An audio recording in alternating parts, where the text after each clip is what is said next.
Hello everybody and welcome. In this video I'm going to show you how to find quick start guide for your speaker JBL Boombox 4.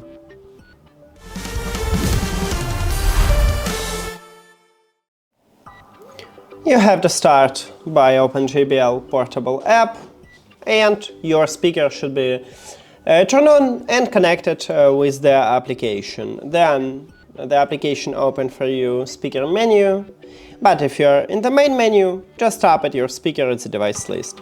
Now scroll down and click at the product information at the bottom. In the general, at the first line we have quick start guide. Tap at this line and the application open for you quick start guide, so you need to wait until it uploads.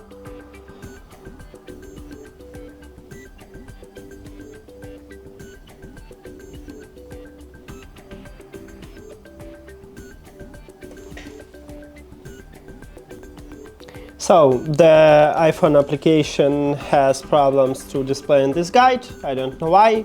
So let me show it on Android. Quick start guide, and now we have it. That's it. Thank you for watching this video. If you found it helpful, please consider subscribing to the channel and leave the like on the video. See you later.